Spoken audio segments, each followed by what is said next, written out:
साल की उम्र में मैं इस बारे में काफ़ी भ्रमित थी कि मैं क्या चाहती थी अपने जीवन के साथ करना। दुनिया ने कई संभावनाएं खोली, फिर भी मुझे यकीन नहीं था कि मैं कौन सा रास्ता चुनूं। तभी मेरी मुलाकात हुई मेरे शिक्षक से। 36 घंटे की यात्रा के बाद बस ने मुझे छोड़ दिया हिमालय की तलहटी के एक नींद भरे गांव में, जहां तक आखिरी खिंचाव उनका आश्रम एक खड़ी पहाड़ी रास्ते पर 55 मिनट की पैदल दूरी पर था। जलती हुई पॉलिश पाइन सुइयों से सरसराहट में शाम को तेल के दीपक के प्रकाश में पहाड़ी की गहराई नीरवता ने हमें घेर लिया। मेरे शिक्षक ने मुझे पूछा, क्या तुम्हें यहाँ लाता है? उन्हें जवाब देने के बजाय कि मैं केवल और सवाल ही पूछ सकी उनसे। मुझे अपने जीवन के साथ क्या करना चाहिए, मुझे किस दिशा में जाना चाहिए और कैसे मुझे पता चलेगा। लंबा अंग्रेजी इंजीनियर बना हिंदू भिक्षु अपने पैरों को मोड़े हुए बैठे थे। तुम्हारे सपने, मुझे ये कहकर चौंका दिया। यदि आप चाहें तो अपने सपनों को रिकॉर्ड करें, वे आपको बताएंगे कि पहले क्या निपटाना है। लेकिन मुझे मेरे सपने याद नहीं है, मैंने कहा। अगर आप उन पर ध्यान देंगे तो वे जवाब देंगे। उनमें रुचि रखें। अपने बिस्तर के पास एक नोटबुक रखें और लिख लें सुबह जो कुछ भी आपको याद है, भले ही वह किसी सपने का आखिरी हिस्सा ही क्यों ना हो। फिर देखें कि आप उनके बारे में कैसा महसूस करते हैं। यह एक्सट्रैक्ट मधु टंडन द्वारा लिखित dreams and beyond finding your way in the dark में है, जिसका लिंक अगर आप चाहें तो मैं डिस्क्रिप्शन बॉक्स में डाल दूंगी। अगर आप सपनों के बारे में गहराई से पढ़ना चाहते हैं तो इस बुक को पढ़ सकते हैं। तो आइए अब हम अनुभव की ओर चलते हैं। यह एपिसोड देवी प्रिया और उसकी माँ कृष्णदासी के अनुभवों के बारे में है। यह माँ और उनकी बेटी दोनों ही कन्ना अर्थात बाल कृष्ण और देवी माँ की उपस्थिति लगभग हर दिन किसी न किसी रूप में महसूस करते हैं। अर्पित नैवेद्यम लगभग हर दिन ग्रहण कर लिया जाता है। विशेष रूप से देवी को सबसे अद्भुत स्वप्न अनुभव होते हैं, जो या तो अगले दिन या फिर निकट भविष्य में सच हो जाते हैं।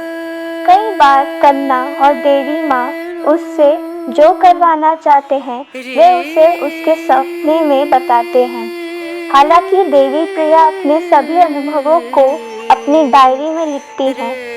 देवी प्रिया हर शनिवार को श्री वेंकटेश्वर व्रतम करती हैं।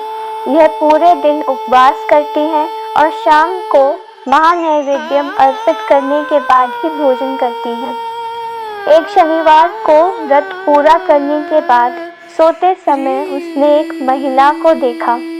यह महिला लगातार उसके सपने में आती है और उसका मार्गदर्शन करती है।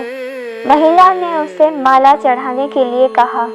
जब देवी प्रिया ने पूछा, मैं किसे अर्पित करूं ये माला, तो महिला ने उत्तर दिया, और किसे? उसी व्यक्ति को, श्री वेंकटेश्वर स्वामी की ओर इशारा करते हुए। सपने के संकेत के लिए उसने हर शनिवार को व्रत करते समय भगवान को माला चढ़ाना शुरू कर दिया। कुछ दिन बाद फिर वही महिला सपने में आई और देवी को ठीक 6 दिन बाद दीपक जलाने के लिए कहा। जब देवी के जागने के बाद कैलेंडर देखा तो उन्होंने देखा कि यह कार्तिक पूर्णिमा है।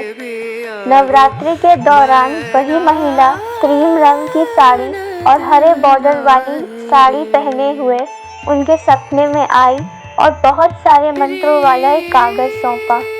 देवी ने अपनी बेटी को भी महिला की गोद में काजल लगाते हुए देखा।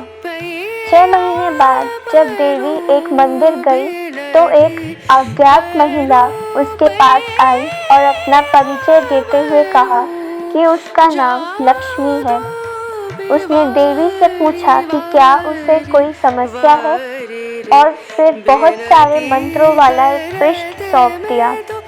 उसने देवी को अपनी समस्याओं के बारे में बताया और उसे हल करने के लिए उन्हें पढ़ने की सलाह दी। उसने देवी की बेटी को देने के लिए एक रेसिपी भी दी, ये कहते हुए कि ये उनकी आंखों की समस्या में मदद करेगी। सबसे दिलचस्प बात यह थी कि देवी एक भीड़भाड़ वाली जगह पर थी और उसे ये नहीं पता था कि वह महिला कौन थी, और उसने बिना ये जाने कि देवी कौन है उसे सलाह देने के लिए क्यों चुना। उसे कैसे पता चला कि देवी को कुछ उलझने हैं और उसकी बेटी के आंखों में समस्या है। यह देवी माँ की लीला है। हालांकि हम दिन में 24 घंटे सर्वशक्तिमान से प्रार्थना कर रहे होंगे और वे बदले में अपनी उपस्थिति दिखा रहे होंगे, फिर भी हमें इस जन्म या अपने पिछले जन्मों के कर्मों का सामना करना पड़ता है और जीवन के उतार चढ़ाव से गुजरना पड़ता है। सपने को जारी रखते हुए उसने महिला को फर्श पर बैठे हुए और देवी से कहते हुए देखा, तुम्हें इस दिन फिर से वापस आना होगा, तब तक तुम्हारा काम पूरा नहीं होगा। देवी ने अपने सपने एक कैलेंडर घुमाते हुए देखा जिसमें केवल तिथियां लिखी थी और संख्याओं पर एक तीर घूम रहा था। जब तीर 25 तारीख पर रुका तो उसने महिला से पुष्टि करने की कोशिश की, लेकिन वह चुप रही। कुछ और प्रयासों के बाद तीर 8 तारीख पर रुका तो देवी जानती थी कि किसी महीने की 8 तारीख को कुछ होने वाला था। जैसा कि स्वप्न में संकेत दिया गया था, ठीक 8 सितंबर 2018 को कोई उसकी समस्या को हल करने में मदद करने आया था। एक बार जब उसकी दादी सर्जरी के लिए जाने वाली थी तो उसकी दादी की सहकर्मी को अस्पताल में रहने के दौरान उसकी मदद करनी थी। देवी को एक सपना आया जिसमें उसने अपनी माँ को दादी की मदद करते हुए देखा, न कि सहकर्मी को, और अंततः यही हुआ।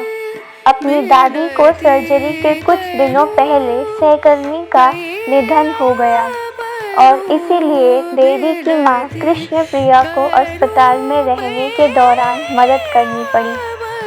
सपने और अनुभवों की एक श्रृंखला ने देवी को व्रतम करने और अपने संकल्पों को याद दिलाने के लिए प्रेरित किया। तो ये सपने ही होते हैं जिससे ईश्वर हमसे वार्तालाप करने की कोशिश करते हैं, जिसे हम दृष्टांत कहते हैं। और ये स्वप्न अगर आपको भी आते हैं तो इन्हें ऐसे नकार मत दीजिए कि यह आपकी कोई कल्पना है, बल्कि यह सोचिए कि वास्तव में आपके देवी या फिर देवता आपसे कुछ कहना चाहते हैं और शायद फ्यूचर में आपको ये भी पता चले कि सच में ये कुछ कहना ही चाहते थे आपसे। तो अगर आपके भी सपने ऐसे आए तो आप भी कोशिश कर सकते हैं कि उनको लिखकर एक जगह रख दें, ताकि बाद में अगर वो फलीभूत हो तो आप मिलाकर देख सकें। तो हमारे हर सपने का एक ना एक मतलब ज़रूर होता है। आप सबके पास भी ऐसा कोई ना कोई एक्सपीरियंस ज़रूर होगा जो आपका अपने भगवान के साथ सीधा कनेक्शन जुड़े हुए रहने का प्रमाण है। प्लीज़ अपने एक्सपीरियंस भी इस स्क्रीन पर दिए गए ईमेल आईडी पर लिखकर या फिर वीडियो या फिर ऑडियो के फॉर्म में भेजें, ताकि व्यूअर्स का विश्वास और बढ़े कि भगवान हमेशा हमारे लिए अवेलेबल होते हैं। और जब भी हम उनका हम तक पहुंचने का रास्ता क्लियर कर देते हैं, तभी वो हमारे पहले पुकार पर ही हमारे सामने उपस्थित हो जाते हैं। Thank you viewers for listening so patiently. Hope to meet you in our next video. Till then, take care and keep believing the impossible. विश्वास जहाँ है दिलों में, भक्ति की ज्योत जलती है। तूफान बुझाए कितना पर ज्योत नहीं बुझती है।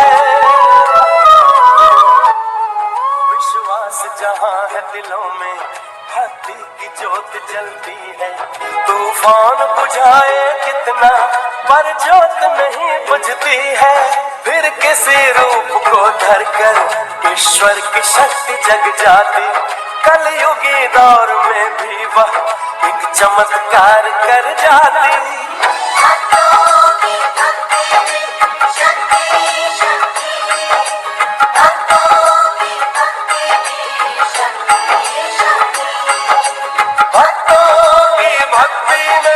शक्ति शक्ति, भक्तों की भक्ति में शक्ति शक्ति।